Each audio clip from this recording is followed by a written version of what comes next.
Hi there, everyone.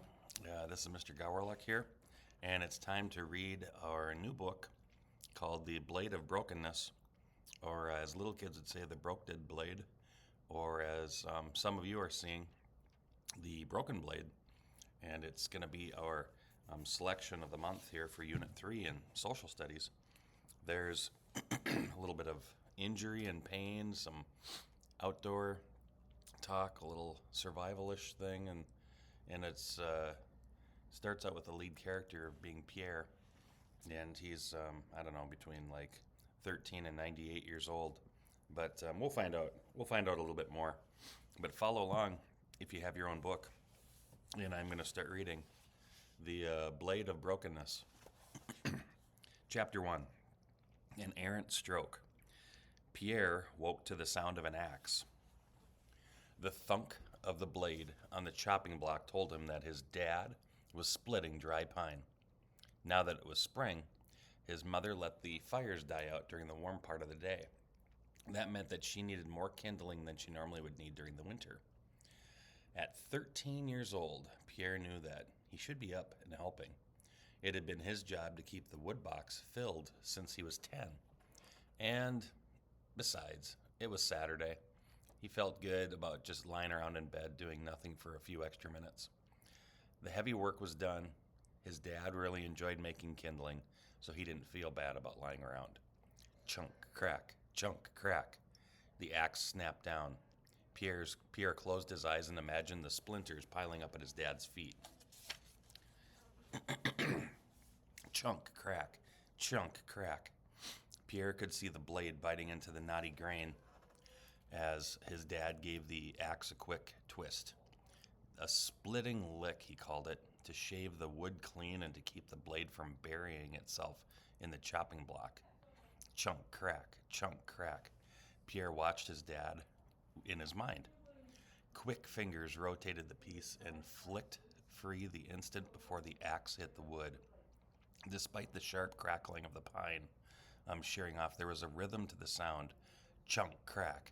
That made Pierre drowsy again, and he soon drifted back to sleep. He was dreaming of riding in an open carriage down a broad cobbled street bathed in green gold light. The smell of the polished leather and the coal smoke and dew was in his head. Ahead, Pierre saw the River Seine and the towering cathedral of Notre Dame. Uh-oh, there goes my lighting. I think sounds like we're in Paris here or something. And I hope I can see. Let me get my phone here. That's just the way this room sometimes goes, is you get this great story starting to roll, and all of a sudden, the lights go out. Gee, thanks. All right, let's try this. The River Seine and the towering cathedral of Notre Dame. Beyond the bright music of the clattering hooves, a boatman sang. Pierre listened, but he couldn't understand the song. He tilted his head to get a better hearing of the strange words. Does it make me look kind of creepy when I'm reading like this? How about this? All right. No, that's not good. Just then, the shadow of an enormous bird arched out over the river. There was a dark croaking sound, followed by a human cry. Pierre jerked his head back. Sweet mother of God, the voice groaned. Pierre's eyes opened wide. For a moment, he was lost between sleep and waking up. Charles, his mother called from the kitchen, are you okay? By the time Pierre pulled his pants on and ran out the door, his mom was already outside. Dad sat cross-legged on the ground beside the chopping block, cradling his left hand in his right hand. The dark hair at his temples glistened with sweat. His mom bent to take one look and stooped over. Her cheeks were pale. Camille, she called back into the house to Pierre's older sister. Camille, bring a towel, now. She turned to her son, Pierre. Pierre, go get the doctor. You must get the doctor, and you must get him quickly.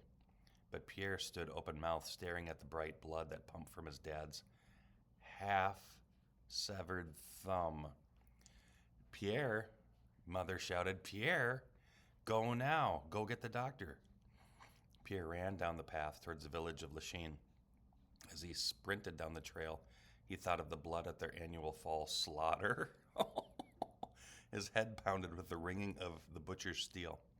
He saw the blade flash and the blood in the fire-blackened kettle. He smelled the stubbly hides that hung and scraped and stunk against the barn wall each November. Oh, this sounds horrible. What an uplifting story, huh? And all Minnesota Studies classes are hearing this. Reaching Dr. Juilliard's house, Pierre pounded on the heavy door. "Doctor?" he gasped. "Dr. Juilliard." When the door swung wide open, Pierre froze. It was Dr. Juilliard's daughter, Celeste. Her fine black hair hung loosely over a white shawl. She was tall and graceful, and she and Pierre had often played together when they were kids. They went hiking in the woods over by Pierre's house. They'd pick flowers for their moms. They'd play hide and seek, and sometimes they pushed each other on a swing. Well, hopefully they didn't lose a thumb while they did it, but they would push each other.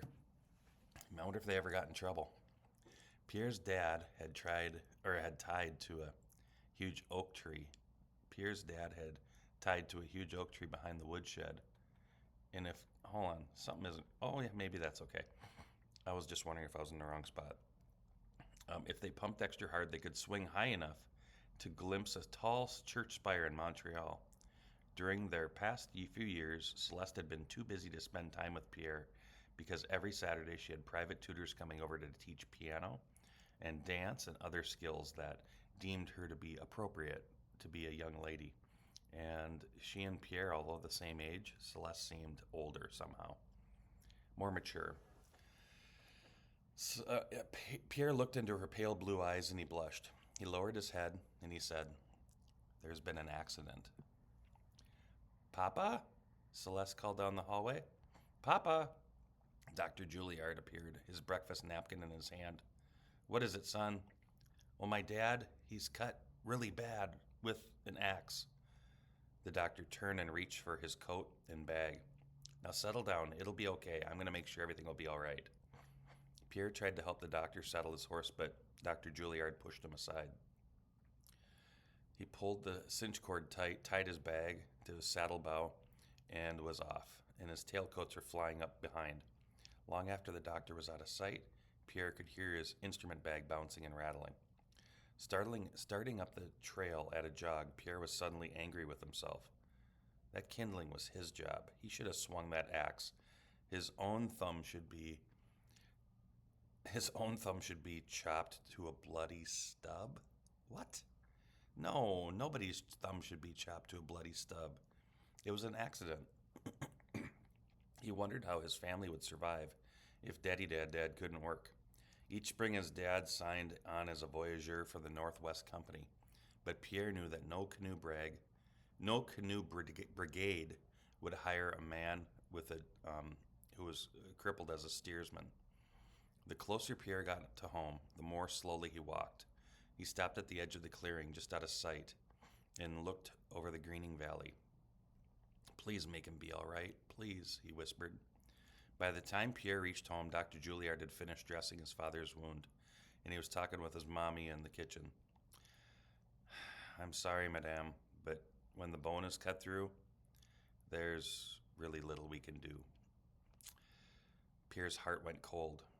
Would his dad die? He ran to the back bedroom.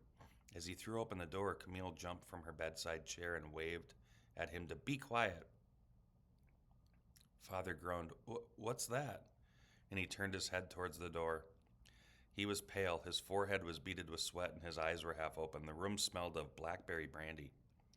It's Pierre," he whispered. "I'm glad you're back. Why'd you take so long?" Pierre resolved to be brave when he saw the blood-stained bandage wrapped around his dad's hand, and he started to cry, even though he knew it was the worst thing he could probably do at this point. So that was chapter 1 of The Broken Blade, which we're going to be following along with throughout the month. Have a good day.